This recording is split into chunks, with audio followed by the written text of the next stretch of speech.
भारत जिस तेजी से डिफेंस सेक्टर में आगे बढ़ रहा है, उसके बाद दुनिया कह रही है कि भारत की तुलना पाकिस्तान से करना गलत है।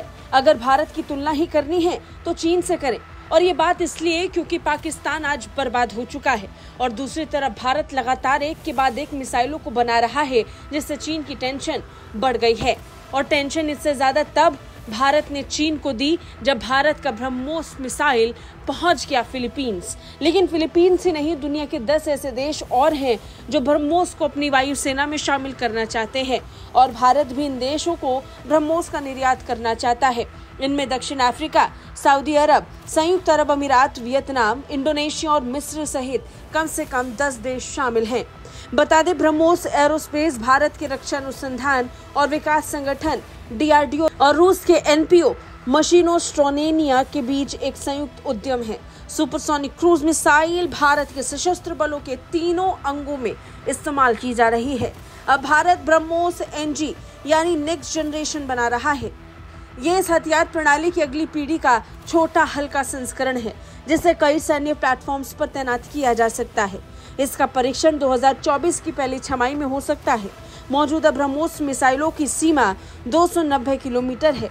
इसे बढ़ाकर जमीन पर हमले के लिए 500 किलोमीटर और जहाज पर हमले के लिए 400 किलोमीटर तक उन्नत करने पर काम चल रहा है। चलिए अब आपको बताते हैं इस मिसाइल की खासियत।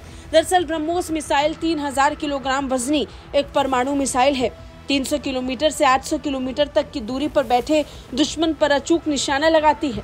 इसकी गति से सबसे ज्यादा घातक बनाती है और ये 4300 किलोमीटर प्रति घंटे की रफ्तार से दुश्मन पर हमला करती है, मतलब 1.2 किलोमीटर प्रति सेकंड की रफ्तार से। और अगर एक बार ये मिसाइल दाग दी जाए तो दुश्मन को बचने का या फिर हमला करने का मौका नहीं मिलता। वैसे ये सच है कि भारत हथियारों के बड़े इंपोर्ट देशों में शुमार किया जाता रहा है, लेकिन बीते कुछ सालों में भारत ने इस मामले में अपनी निर्भरता को कम करते हुए अपने हथियारों को खुद बनाना शुरू किया है। देश में हथियारों को तैयार करने का सबसे बड़ा फायदा ये हुआ कि भारत के हथियारों को बिक्री का एक बड़ा बाजार मिला है, जिसकी वजह से वो निर्यात करने लगा।